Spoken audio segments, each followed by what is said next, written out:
I always believed that loyal love was unshakable, that no matter what life threw our way, the foundation my wife and I built would stand strong. I told myself that trust wasn't something fragile, that it wasn't something that could crumble overnight. But I was wrong, so very painfully wrong. It didn't happen in slow motion. There were no warning signs I had ignored, no gut feeling that told me to brace for impact. It was like stepping into an ice-cold river, expecting solid ground beneath my feet, only to realize too late that there was nothing but an abyss below. That night, I had everything a man could want. A home filled with memories, a wife I adored, a routine that had become so familiar, so comforting, that I never questioned it. And then, in the span of a few hours, it all disintegrated. Started with a phone call. I was in my car, stuck in traffic, coming home later than usual from a long day at work. My phone buzzed on the dashboard, and I glanced at the screen.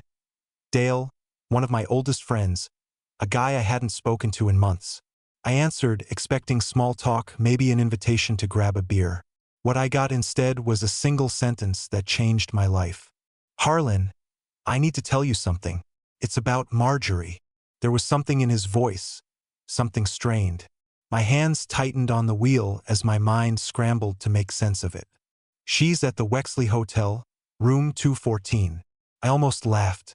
My wife at a hotel on a Wednesday night? It didn't make sense.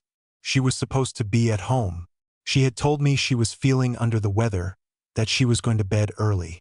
"I didn't want to be the one to tell you," Dale continued, "but you need to see it for yourself." I don't remember the rest of the drive. I must have broken every speed limit in the city.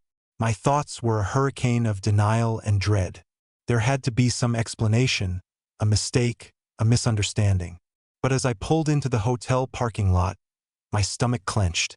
Marjorie's car was there, parked in the far corner, half hidden in the shadows. My hands trembled as I stepped out of my car. The cool night air bit at my skin, but I barely felt it. My heartbeat thundered in my ears. I don't know what I expected to find. I don't know if I was ready for the truth, but I went inside, and I walked toward room 214. And the moment I opened that door, my world shattered. I stood outside room 214, my pulse hammering in my ears so loudly it drowned out every rational thought. My fingers hovered over the door handle, cold sweat trickling down my back. My body already knew the truth, even if my mind refused to accept it. I wanted to turn away, to leave, to drive home and pretend I never got that call. But the part of me that had loved Marjorie for 2 decades, the part that had trusted her with my entire soul, needed to see it for myself. The door wasn't locked. That should have been my first sign. It was slightly ajar, as if whoever was inside was too caught up in what they were doing to care about privacy. My stomach twisted violently. I pushed the door open just enough to see inside, and that's when my world caved in. The room smelled of expensive cologne and wine, mixed with the lingering heat of something more intimate. The lamp on the nightstand cast a dim, golden glow over the tangled sheets of the bed, and there, at the center of it all, was my wife, Marjorie, wrapped around another man like she belonged to him. Time didn't stop. It didn't slow down like in the movies, giving me a chance to process the betrayal in agonizing detail. It was fast, brutal, like a gunshot to the chest. The man, some younger, fitter guy I didn't recognize, froze the moment he saw me. Marjorie, on the other hand, took a few seconds longer to react. Maybe she was too caught up in the moment. Maybe she thought she was still dreaming. But when her eyes finally met mine, they widened in pure, unfiltered horror. I didn't shout. I didn't throw punches. I didn't even move.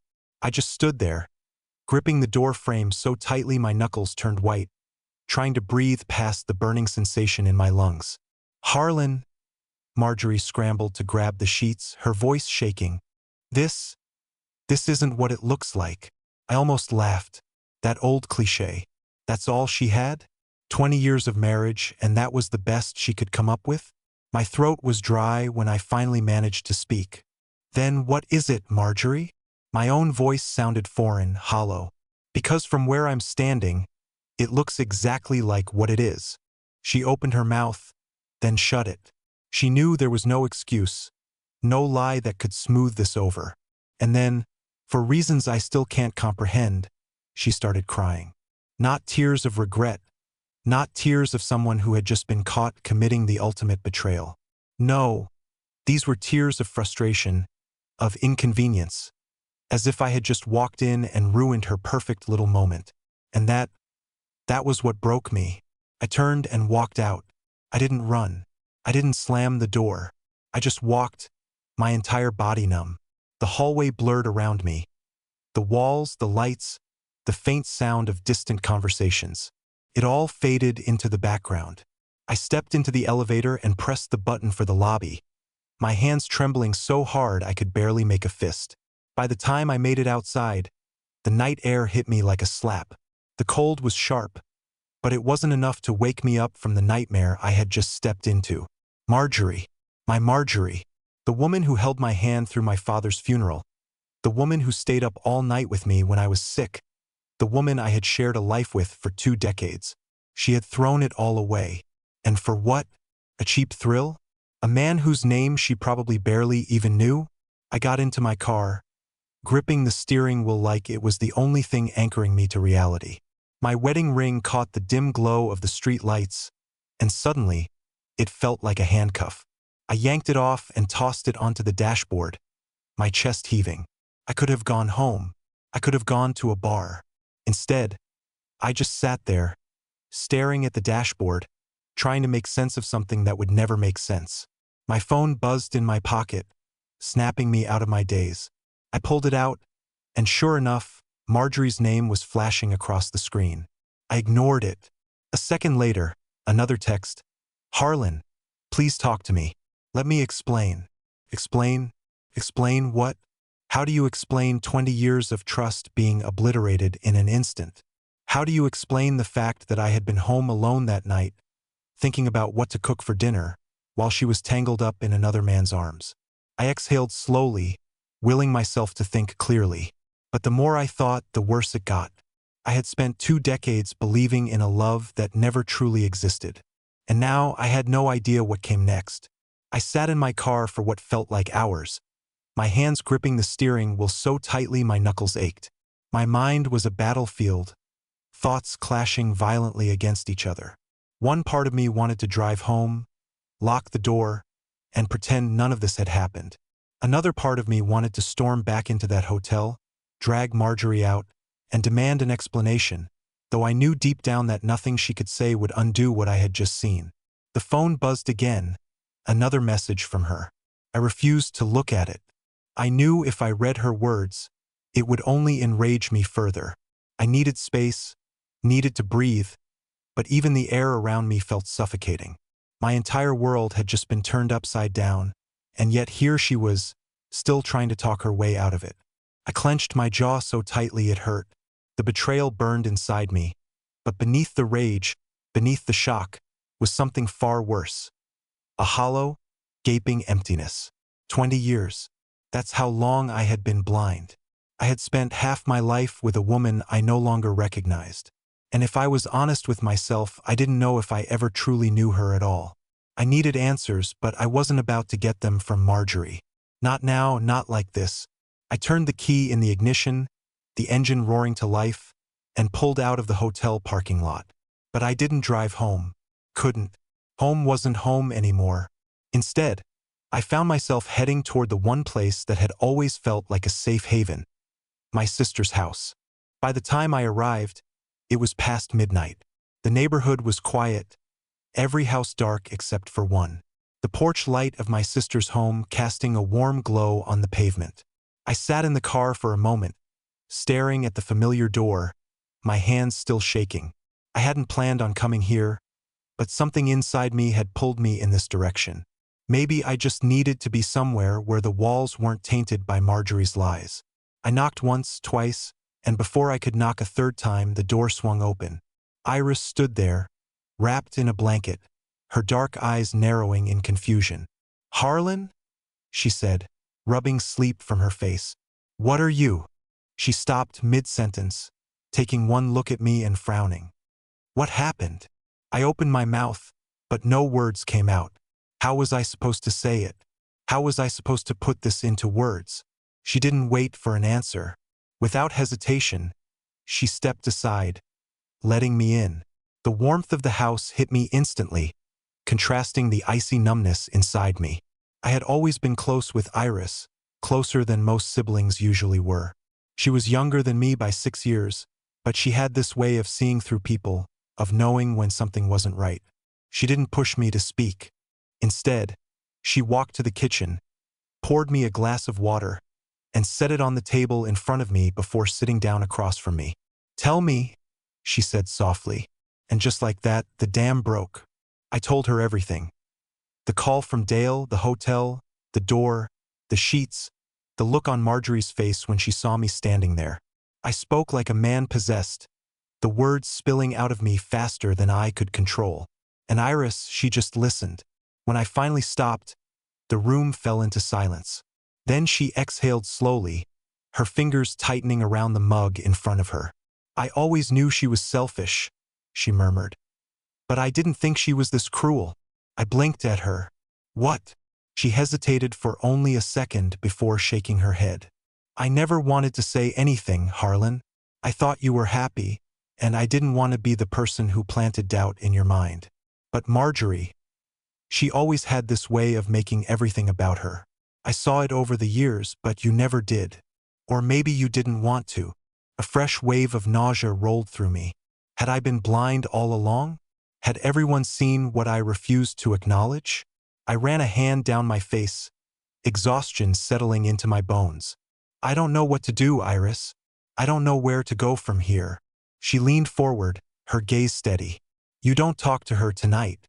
Don't give her the satisfaction of spinning some story. She's going to try to manipulate you, twist this into something that somehow makes you the bad guy. Don't let her." I nodded numbly. She was right. I had known Marjorie long enough to know that she was already crafting a defense, preparing to shift the blame onto me, onto anything other than herself. But the truth was undeniable. She had betrayed me, and no matter what she said, no matter how many times she tried to reach out, I would never look at her the same way again. The night stretched on, but for the first time in hours, I felt a sliver of clarity. I wasn't alone in this. I wasn't crazy for feeling like my entire world had been upended. Iris watched me for a moment before speaking again. "You should sleep here tonight," she said. "You're in no shape to go home." Home. The word left a bitter taste in my mouth, because my home no longer existed. I nodded, too drained to argue. Iris disappeared into the hallway, and a few minutes later, she came back with a blanket and a pillow, setting them on the couch. "Get some rest," she murmured. But as I lay there in the dark, staring at the ceiling, sleep refused to come. Because Marjorie's betrayal wasn't the end of the story. It was just the beginning.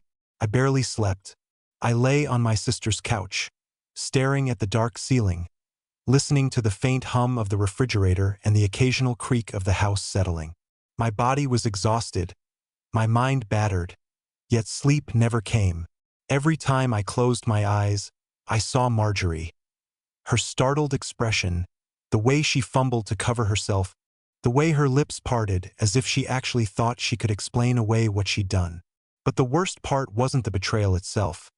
It was the realization that I didn't know who I'd been married to for the last 20 years. I kept going over everything in my head, dissecting our life together, searching for signs I had missed. Had she always been this way?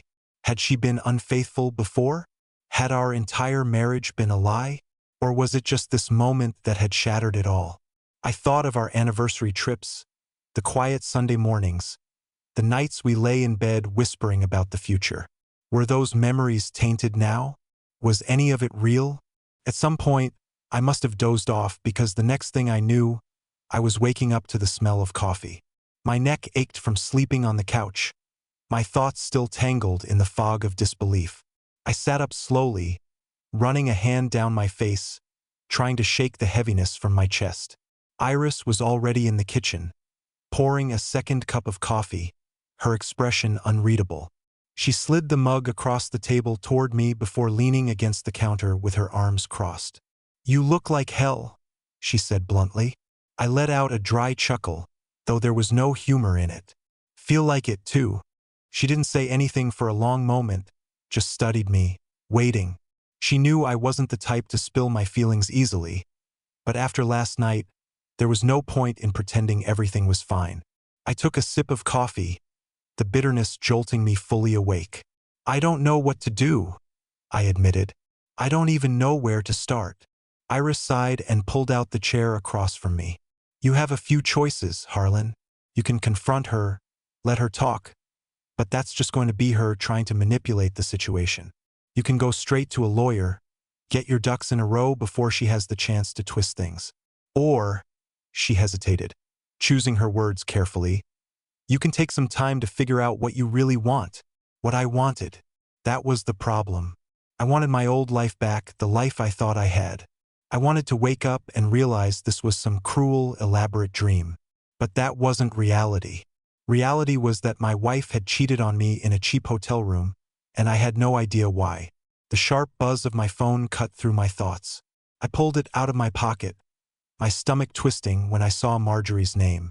Missed calls, texts, a voicemail. I hadn't checked any of them, hadn't been ready. But now I had to know. I unlocked my phone and clicked on her latest message. Harlan, please talk to me. I know you're hurt, but this isn't what you think. I need to explain. Please come home. Not what I think. I almost laughed. I saw her. I saw the truth with my own eyes, and yet she still thought she could twist the narrative. I glanced up at Iris, who was watching me carefully. She wants me to come home. Iris scoffed. Of course she does. She wants to control how this plays out, wants to make sure she can spin it in a way that benefits her. I clenched my jaw. She was right. Marjorie was desperate to regain control of the situation, and if I walked into that house, I'd be walking into her version of events. I needed to approach this differently. I clicked on the voicemail next. Marjorie's voice came through, shaky but measured, like she had rehearsed what she was going to say. Harlan, I don't know if you're listening to this, but please just hear me out. I know you're angry, and you have every right to be, but things aren't as simple as they seem. I didn't plan for this to happen. I never wanted to hurt you. Things got complicated. You and I, we haven't been us for a long time, and I think you know that. I don't want to do this over the phone. Please come home. Let's talk. We owe each other that much, don't we? I stared at my phone, my pulse hammering against my skull. We haven't been us. That was her excuse. Instead of owning up to her actions, she was trying to rewrite history, as if I had somehow driven her into another man's bed. Iris must have seen the rage building in my expression because she reached across the table and grabbed my wrist. Breathe, Harlan. You don't have to respond. You don't owe her anything right now. I forced myself to inhale deeply. I wasn't going to play into her hands. I wasn't going to let her guilt trip me into believing that this was my fault. Iris leaned forward. You should go to the house, but not to talk. Go to get your things. See how she reacts when she realizes she's not in control anymore. A slow, bitter smile crept onto my face. You know what? You're right. If she thinks she can manipulate me into listening to whatever excuse she's cooked up, she's in for a surprise. Iris nodded approvingly. And Harlan? Don't let her see you break. I downed the rest of my coffee and stood. I won't. But as I got into my car, my hands still trembled. Because for all my anger, for all my resolve, there was still one undeniable truth that I couldn't escape. No matter what happened next, I would never be the same man again. The drive back to the house felt surreal. Every street light, every passing car, every familiar landmark blurred into the background as I gripped the steering wheel. My mind was a battlefield of emotions, torn between anger, disbelief, and the deep, aching sadness of realizing that my marriage, 20 years of my life, had been an illusion. I had replayed Marjorie's voicemail in my head a dozen times. The way her voice shook, the way she framed her words, twisting reality to suit her needs. Things aren't as simple as they seem. I didn't plan for this to happen. We haven't been us for a long time. Each sentence was a carefully crafted attempt to make her betrayal seem inevitable, as if it had been some slow decay instead of a deliberate, selfish decision. And maybe, in some ways, our marriage had been cracking under the surface, but I hadn't been the one who gave up. I hadn't been the one who chose to throw away 20 years for a fleeting moment with another man. As I pulled into the driveway, the house looked the same as it always had. Calm, still unassuming. It was strange how a place could hold so many memories and yet feel completely foreign at the same time. The porch light was on, casting a faint glow against the dark night. My stomach twisted as I stepped out of the car, feeling like an intruder in my own life. The front door opened before I even had the chance to knock. There she was, Marjorie. Her face was pale, her eyes puffy like she had spent the night crying. But I had known her long enough to recognize the difference between real grief and regret for being caught. This wasn't the face of a woman devastated by her own actions. This was the face of someone scrambling for control. "Harlan," she breathed, taking a small step forward. "Thank God. I was so worried about you." I didn't respond right away. I just stared at her, taking in the sight of the woman I had once loved with every fiber of my being. The woman who had shared my bed, my dreams, my life. And now I didn't even recognize her. "I came to get my things," I said, my voice steady, betraying none of the storm raging inside me. Her expression flickered just for a moment, a crack in her carefully composed mask. She hadn't expected that. She had expected a fight, a confrontation, an opening where she could manipulate the situation. But I wasn't going to give her that.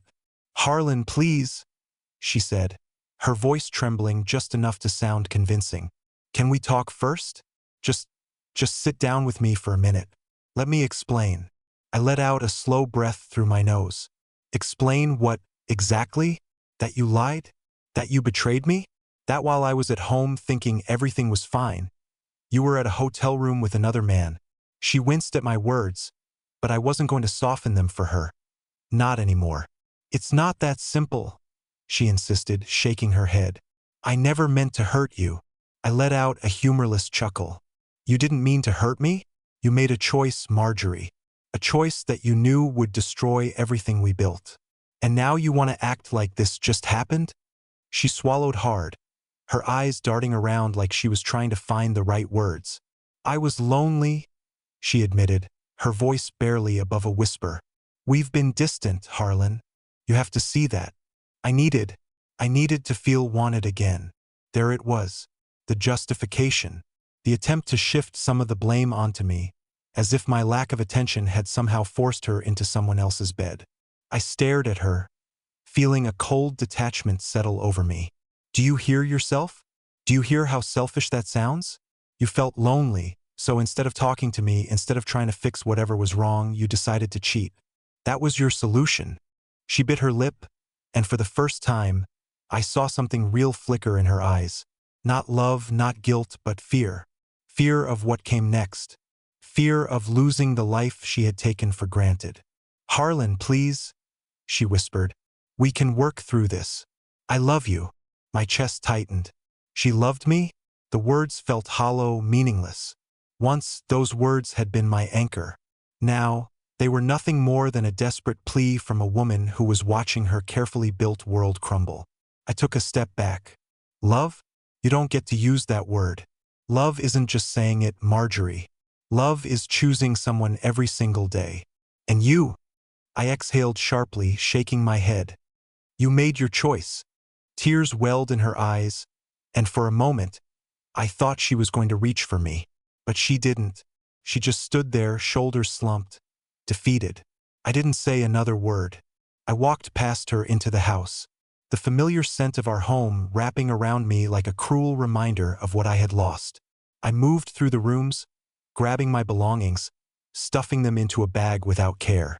I didn't need much, just enough to leave, just enough to get away from this place that had once been my sanctuary but now felt like a graveyard.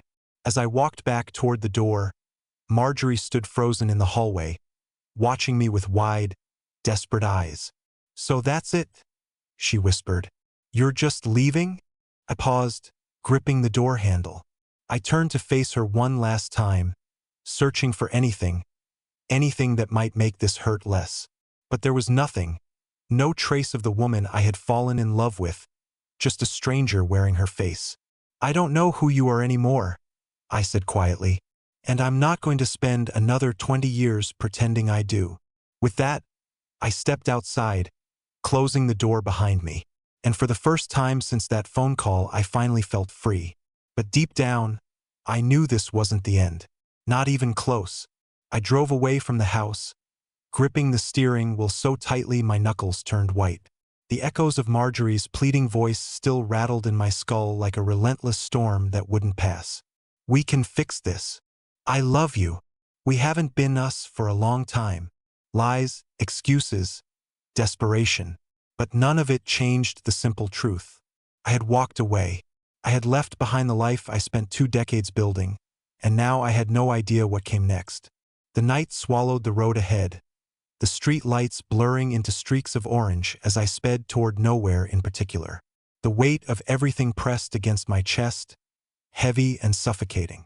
I had done the right thing, I knew I had, but knowing didn't stop the pain from sinking its claws into me. Knowing didn't erase the memories, the anniversaries, the laughter, the nights spent whispering about the future. I found myself pulling into an empty parking lot near the waterfront, killing the engine. The silence that followed was deafening.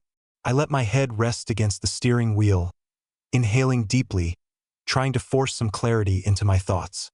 But there was none, only a question that gnawed at the edges of my mind. Had she ever truly loved me? Had our marriage been a slow death from the beginning? Had I been fooling myself for years, thinking we were solid when, in reality, she had already been slipping away? The betrayal wasn't just about what she had done in that hotel room. It was about every moment that had led to it. Every time she looked me in the eye and said, "I love you," when maybe, just maybe, she didn't. A knock on the car window jolted me from my thoughts. My head snapped up, my pulse spiking. A man stood outside, peering in through the glass. Someone I hadn't seen in years. Dale. The friend who had called me, the one who had told me where to find my wife. I rolled down the window, my voice coming out rough. "What the hell are you doing here?" He gave me a look, one that said he knew exactly what I was going through.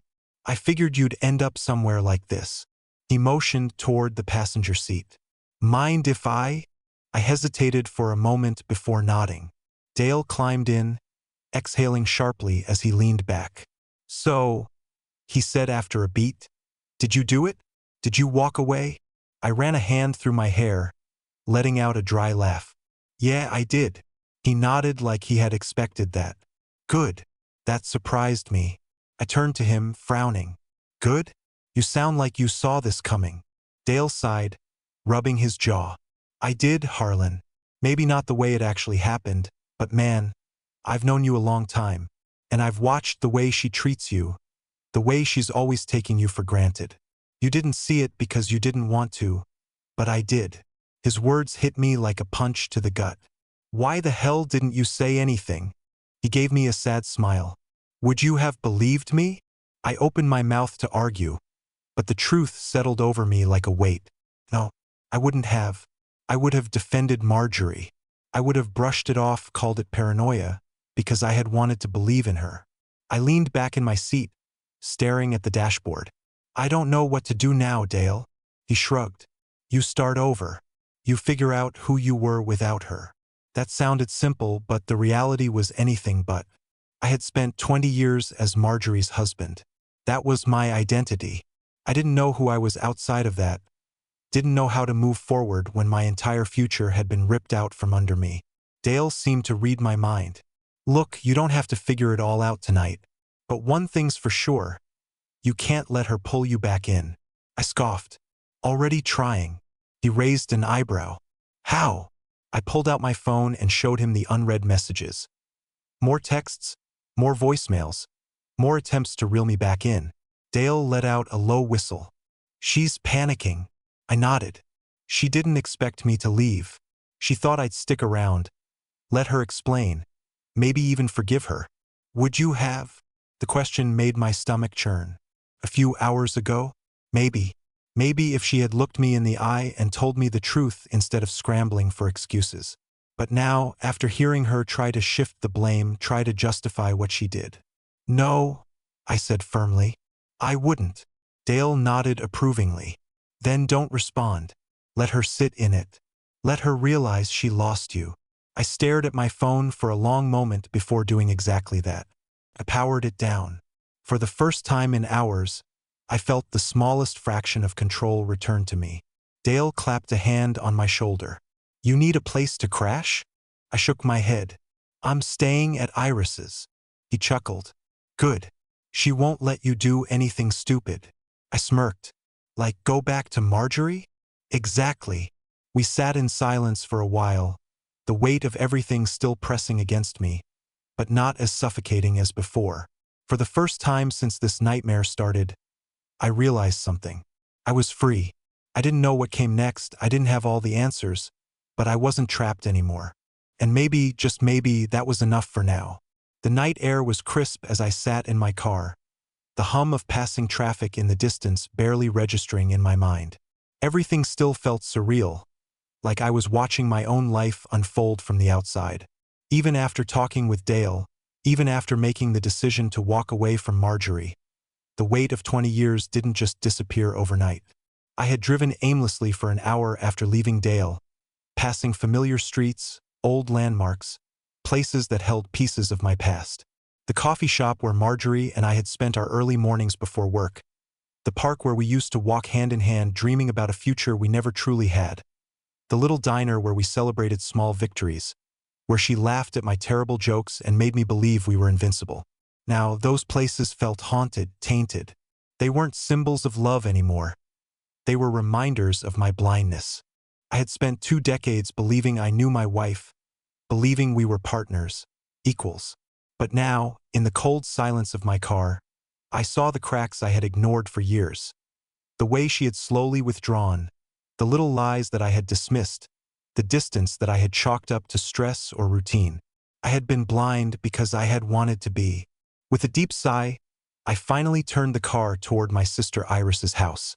It wasn't home, but it was safe, and right now that was all I could ask for. I pulled into Iris's driveway, shutting off the engine and sitting there for a moment. The weight of exhaustion pulled at my body, but I knew sleep wouldn't come easy. My mind was still too loud, too tangled in what-ifs and should-haves. The front door creaked open before I even reached the steps. Iris stood in the doorway, arms crossed, her expression softer than earlier. She didn't say anything, just stepped aside to let me in. I walked past her, dropping my bag by the couch, rubbing the tension from my temples. The house smelled like lavender and something warm, probably the tea she had waiting on the kitchen counter. She finally spoke, her voice quiet. Did you see her? I exhaled through my nose. Yeah. And? I turned to face her, leaning against the counter. She tried to spin it, tried to say we hadn't been as, for a long time, that she was lonely. The words tasted bitter as I said them. Like that justifies what she did. Iris's expression hardened.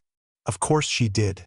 She knows she screwed up, so now she's trying to make you feel responsible for her choices.